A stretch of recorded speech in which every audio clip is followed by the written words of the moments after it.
Hey, I'm Garrett, Hey, I'm Daniel. and we're modern gays.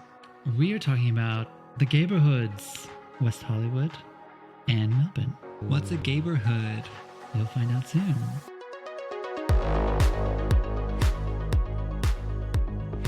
You moved to Los Angeles, I did. I moved to Los Angeles for dancing. originally from Melbourne. Originally from Melbourne, born and raised, and moved to Los Angeles, I think it was 2016. And by myself, had very little friends. I knew a couple of people in the dance community, which was amazing. And yeah, moved to LA, hustled, started chasing my dreams. I was signed to an agency over there, going to auditions, dancing at the Abbey, and doing my thing. And it was a grind. In Australia, I don't think we really knew what the word hustle meant in 2016. Everyone says it now. I'm on a hustle. I'm on a grind. Stay humble. But back in 2016, like I landed in LA and I was like this lost Australian soul where everyone was living their best life already. Ended up meeting the love of my life, Who? Garrett. Me? Here he is. Yes. Who, And me? today we now started Modern Gays. I guess a few things happened in between. Of course. We'll get there. We'll get there. But full circle moment where like it moved to Los Angeles for one thing. And obviously I thought I would fall in love in LA. Like, even though LA is pretty messed up when it comes to love and dating and meeting people, but we can cover that on another episode. I don't know. It's like crazy to think I moved to LA by myself. I had this like incredible journey living there for a couple of years. And then we met you, we moved back, we got married, and the rest is history. And what were you doing when I met you in LA? Tell us about you. Way before then, I think, speaking about hustle culture, I was born in it. Like growing up in Los Angeles, I think that I was 4 when I started hustling. Like I was thinking about my film career, what kind of business I could run, how to make some extra money. Like maybe I should be famous. I don't know. Like I really had. Did you want to be big famous? I did. Yeah. What Originally. did you want to be famous in? Ideally, like I wanted to be an actor. An actor. Okay. Yeah. But I never got through the fear I had as a child. What's the fear though? What fear did you have? To be my authentic self. Like You knew what your didn't- authentic self was going to be at 4? Girl. Growing up, I knew I was a little bit different. I didn't know how to communicate that, and I didn't know what it meant, or I didn't know what was happening in my mind. I knew I was a creative kid. I loved film. I loved movie making magic. I loved magic. Why didn't you be a magician? That was the theme of my bar mitzvah. No way. Yes. Get out. Yeah, I had magicians at my bar mitzvah. That's hilarious. But- I think you've told me you had magicians, but I didn't know you loved magic. So there you go. I think that movie making is magic. Of course it is. And Yeah. great storytelling is magical. Back to the story of us. The story of us is that I think dating through these apps was like really awesome at the time because it was a little bit fresher. Everybody was like it was a bit taboo. It was like, oh, you met on an app. That's a bit weird. Okay, let's clarify what app we actually met on. Not Grindr. Not Grindr or Scruff. Okay, now you guys guess. Okay, we actually met on an app called Chappy. So you land on the homepage, You're like, and then you could swipe left or right to set your tone of who you wanted to match with. yeah, find Mr. Right or Mr. Right now. Yeah. And then you could be in the middle too, right? I think when I was looking, I was in the middle that you day. were, I think you were always in the middle. Yeah. I don't think you ever swiped all the way over to I think I was generally always on Angel. one side more than the other, but we'll say I was always in the middle. You had liked me first because then I had matched with you and then your profile came up straight away. So then, no beating around the bush, I messaged you. Days later, still no reply. So then... I was busy. You were very busy. Busy. You ghosted me essentially. Luckily, you had your Instagram attached. So I went to your Instagram page, saw you were real. Then I DM'd you. Yes. And then you replied to me. Finally, after all the anticipation. I was also curious, is this guy actually real? Is he going to catfish me? Was I that like snatched that you thought I was like... Yeah, you were snatched, fake but profile? also it's LA, so there's so many flaky, non-real identity profiles on these accounts. True. So I was also like, who knows? I might have face tuned and like photoshopped myself here. You're a photographer, so you also had so many professional photos on your profile, so that also made it also very fishy. Okay. We dated, we moved in together, we packed up our lives and we moved to Australia. And I think during that time, we always spoke about what our future life was going to look like for us and what we wanted and trying to get on the same page. we always aligned on that. Not everyone always wants to like get married and buy a house and have a dog or have kids. And for us, like we were always set on the same page, right? We wanted to get married. We want to have kids and start our own family eventually one day. There's so many different types, gay, queer, like LGBTQIA plus relationship dynamics that it doesn't always have to be the same, right? They don't always need to get married, have a house, have a kid or a dog. Like it doesn't need to be the same. I think the modern gay is about really exploring and accepting an evolution, who we are and how we live, and normalizing, and not normalizing in the sense for ourselves or for others, more in the sense of making it more feeling okay. Yeah, feeling okay and feeling like really welcome in a space and feeling proud of taking up space in the world, in our lives, not in our needing family to shrink lives. your space. Dating actually wasn't my priority at the time. Dating in LA is hard. It's just not fun. It's probably fun for no one. It's not like how they make it out in the movies where no way. It's, you go into a jazz club and then time stops and you see the love of your life and then you go dancing through the Hollywood Hills. Yeah, you would dance in the Hollywood Hills for one night and one night only. There's no sequel. And there's no Uber and you're literally just drunkenly walking home and you look terrible. You're tired. And you're just about to cry because you have no money, you have no love, and now you're just like, got to pick yourself back up and then get onto an app. Going back home and single. swipe. Yeah. Anyway. Back to us. But yeah, cut to date. Well, yeah, we were messaging on Instagram for a couple of days.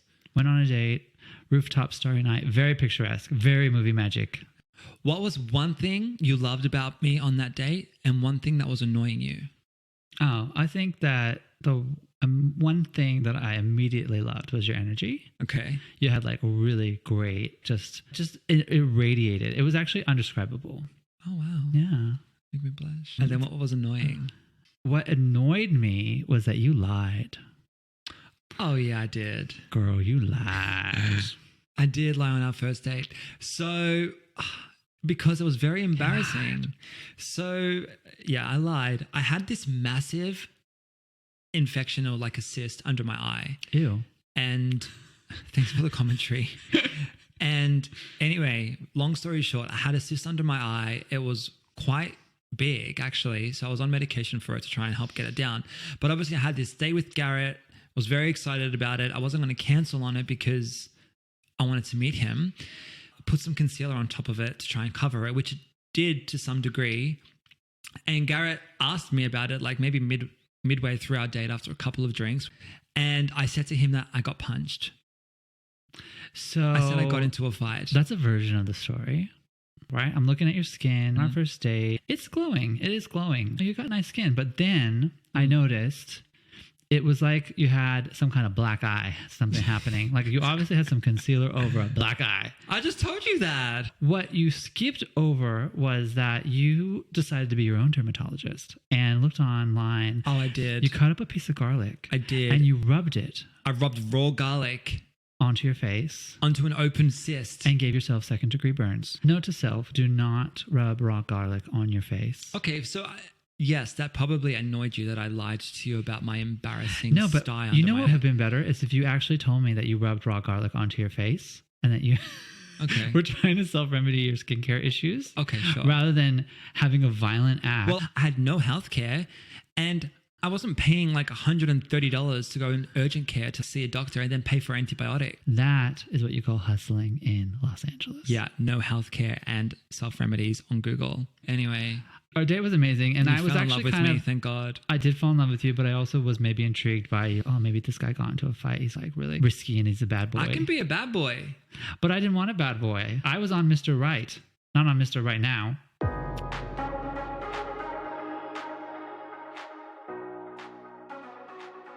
So Gaybourhood is a place for people to feel included. Yeah, who are looking for inclusion, looking for community. So Gaybourhoods exist all over the place, in every city, hopefully, in every country, hopefully, at least in the ones that we grew up in and that we have experience in, which Correct. Currently are Los Angeles and Melbourne. Yay! Yes, queen.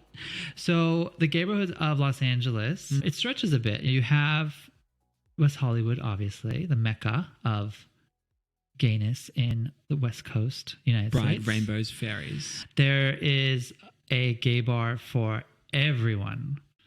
You also have a bit of a stretch, right? There's Silver Lake. They have some cool bars, right? There's some ones downtown. There's some in Venice. So it's a bit of a stretch. Los Angeles is pretty gay. Wherever you go. What about Melbourne? Like, where would you say Melbourne are the gayborhoods? You have Collingwood. Yeah, we lived in Collingwood. Fitzroy. There's a few really fun bars. There's a few just legendary, iconic spots. There are some newer spots that just opened up. I think maybe like a few weeks ago. We're like, wait, what's that? That used to be a Korean barbecue joint, and now it's a gay bar. Correct. So that's exciting. South Yarra, Paran, Windsor. On Windsor, right? That has a few, I want to say one night only spots. Like there are some bars, but a lot of popular clubs just put on one night only. You should break into a one night only medley right now. Go. One night only. One night only. Oh, you want me to sing? Yeah, one night only. One night only.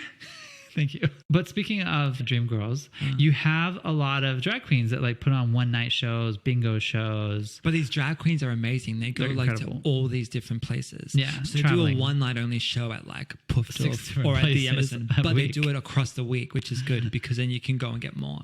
I'm going to call out the hardest working drag queen that I know, and her name is Sam T. She is amazing. She's booked every night, it looks like. She's booked and blessed. It looks like she's literally on the run 24/7. Girl. To be honest, so fun. The best drag. And obviously there's a lot of really great drag queens in Australia, in Melbourne. So it's a vibe. There's places to go. And I think there's a lot that we don't know about. You grew up here and you moved away as fast as you grew up in here. I did. You were like, I'm going to LA. I ran. But then when you moved back, it was like discovering the city as an adult. Yeah, but the city changed completely, I feel like, from when I lived here. Because when I lived here, like you would go to Greyhound. Like Greyhound was amazing and they put on a show. And I think they were probably the only ones that really put on a drag show exclusively in the nightclub. I don't think Molly's maybe existed back then. So I don't know. But I feel like those are the good gayborhoods. What about Richmond or Abbotsford? Would you say that's a gayborhood? There's definitely gays that live there, but I don't know necessarily the bars. But it's safe and inclusive to the LGBTQIA community. Yeah, I think that what's really interesting about Melbourne in general is it's very inclusive. There's a lot of different people that build different family, different expectations for themselves and different identities for themselves. And people are rather welcoming and understanding and inclusive. But I think it's very similar to Los Angeles in general. It was amazing for us to experience the gay community or the queer community in LA, in West Hollywood, and also in Melbourne and Sydney, because we've traveled to Sydney. And it's really interesting to see the dynamics and the differences in the community and how accessible bars and nightlife and the culture is in the two cities, I think. I feel a part of me always misses that vibrant, energetic nightlife of WeHo, where it's just like everyone's living their like best, most authentic, true self, where they're like, yes, queen. They're like death dropping on the dance floor. They're like voguing. They're like, I don't know, fully locked. Whereas Australia, everyone's like a little bit more reserved still and not fully owning or expressing their true identity sometimes. So for people who don't know Melbourne, you have all these kind of inner city suburbs being the downtown, like central business district. But it's like the downtown of Melbourne where it's finance, it's business, it's the center of the city. There's like a river that runs through it. It's very European in that sense to me. It has this kind of like lively city vibe. And then you have all the inner city suburbs around it. And the gays seem to culminate around specific areas around those inner cities. And it's typically South Yarra or Collingwood. And there's some runoffs in Footscray and some communities in Fitzroy and cool communities in the north. As you go more north, like into Northgate and Abbotsford. But there's no clubs or bars in Abbotsford. But like where there's is a coffee the shop strip of just fun, vibing clubs and restaurants? Like when we had Midsummer was a vibe, like full strip. Everyone was living their best life. And I think we also ran into so many people that day that was like, this is fun. Like, this is a vibe. Where is this constantly? Where is this who are these every people? weekend? You don't see these Where people. did these gays come from? Yeah. I haven't seen you. Who is she? Well, it's like that needs to be the vibe all the time. How would you define a gayborhood? I would define it as an inclusive space, neighborhood, community Okay. that has at least one gay bar or a place where people can feel that they'll be accepted in a queer environment. Other queer people can come and gather. Okay. Period. It could be. Also, for those who don't know what period means, it means full stop, end of sentence. Is that not an Australian thing? No, it's not an Australian thing. No, period means another thing. For the listeners in Los Angeles, full stop means period. Correct. So we've got that out of the way. What would you say a gayborhood is? I would say a gayborhood is a safe space where you feel seen and represented, and you can confidently, you can just confidently walk down the street as a couple, or you're living your best life in heels or as drag, and you feel safe. Okay. Yeah. That would be my definition of a gayborhood. Just feeling safe in the community. One of my favorite, obviously we're here, the show with Miss Shangela, Bob the drag queen, and Eureka. Those are gayborhoods, or the building of gayborhoods. I think where some of the communities they visit don't necessarily have that centralized hub, and maybe acceptance isn't necessarily the first thing that gets listed on the town description. I don't think we realize how important a gayborhood is. It's not about having a neighborhood where it's infiltrated with gay people or queer people. That would be amazing enough. Freaking good time. Let's move there. That's not what the definition is. I think it's just about a safe space for people to be their true authentic self, whether it's trans, whether it's a drag queen, whether it's gay, whether it's queer, whatever it might be, and just have that safe space to get out of their house, walk to a restaurant, walk to the grocery store, wherever it might be, and be safe. Yeah, absolutely. And not be discriminated or judged or feel like you're out of place, just to feel welcomed. Yeah. Melbourne is just gorgeous, and it's just really it's a beautiful supportive city and you can make really great friends and you can have really great fun. This is obviously coming from a gayborhood perspective, right? But I think it could even come down to us walking down the street and holding hands. I think that you have gems, what is it called? Hidden gems, diamonds in the rough. Yeah, that exist within Melbourne, where you got a whole bag of rubies up in LA. Everyone's just running around being themselves, and it's just there's just no fear. In everyday Melbourne, I think that you really do have to look hard or look harder for the rubies.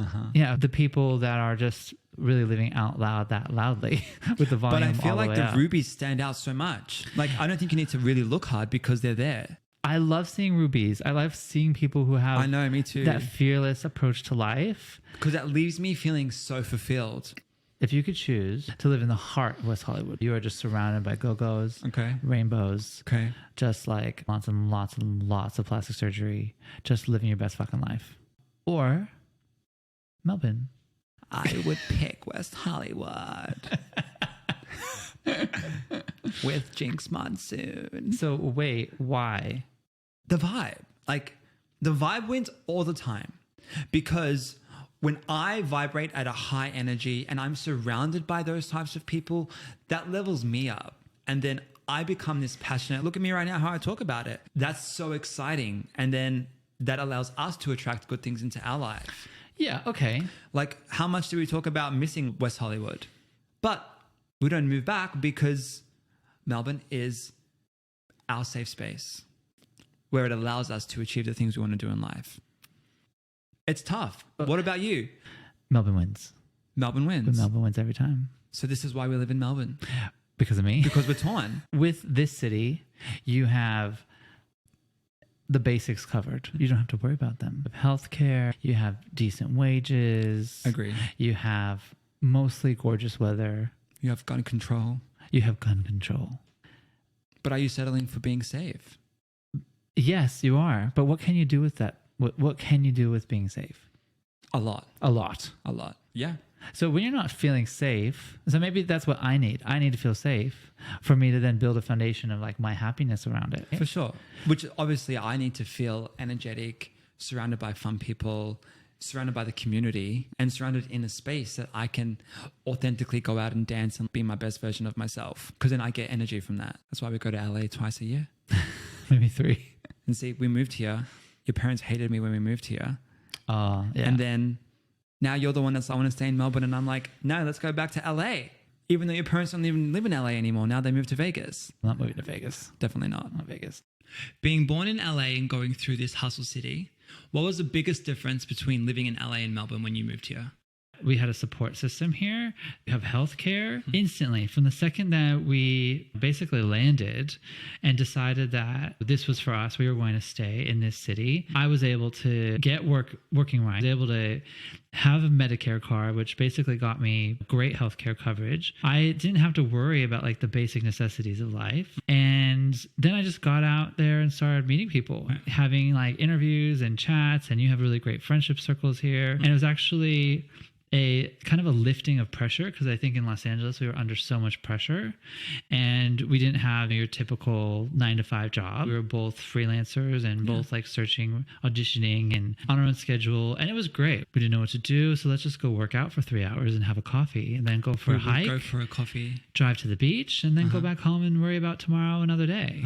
And now being in this city, we're hustlers, so that we actually, when we were able to do something and hustle our time and find a job and build our like community of friends, build our money back up from being like negative broke, I think that we found just a baseline of calm that we could build anything off of. I was really lucky to grow up in a neighborhood like Los Angeles, and you were very lucky to grow up here in Melbourne. 100%. If you had to think of another gayborhood that you would want to grow up in, I'm talking about growing up, living your best life, feeling absolutely capable of living your most authentic kind of expression ever, where would it be? That's a really good question.